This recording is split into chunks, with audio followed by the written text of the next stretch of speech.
yaxshimisizlar? Bugun sizlarga avtomobilni kalotkasini qanday alishtirishda uy sharoitida ko'rsatib o'tmoqchiman. Buning uchun mashinani avval tekis joyga qo'yib olamiz. O'ngga, chapga, orqaga yoki oldinga nisbatan qiyalik bo'lmasligi kerak. Qo'ltig'imizni oxirigacha tortamiz va damkaratni qo'yib balonni bo'shatishda boshlaymiz. Balonimizni ham bo'shatib oldik. Mana bizga endi kerak bo'ladi mana bu ключ. Mana bunisi. Mana bu joyiga. Minus atverka yoki shunga o'xshash narsa. Mana bu joydan supportni orqaga qaytarish uchun yoki quyidagidaqa jihozingiz bo'lsa, u yana ham yaxshi bo'ladi. Sababi video davomida ko'rsataman.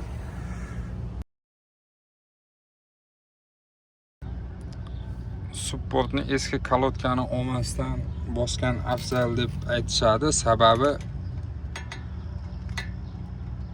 siljish bo'lganda bir xil bosimda siljiydi.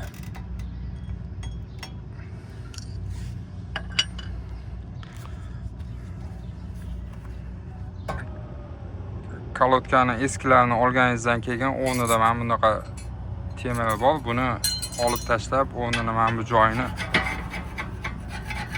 tozalanadi. Agar sim cho'tka bo'lsa, yana ham yaxshiroq.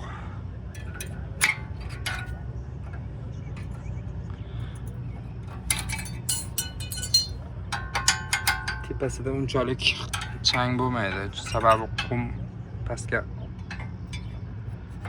yer tortish kuchi bo'yicha qum pastga oqqani hisobiga pastga oqadi. Kalotkamizni ham qo'yib oldik. Endi supportni joyiga qaytarib tushiramiz.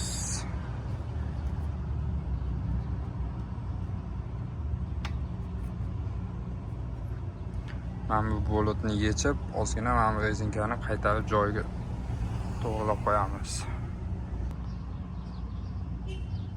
Birinchi marta balon bo'shatib qatarayotganlar hisobida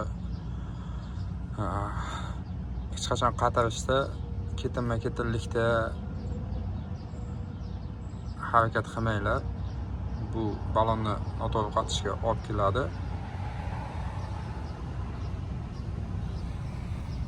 Yoki 8 shaklda harakat qilganinglar yaxshi.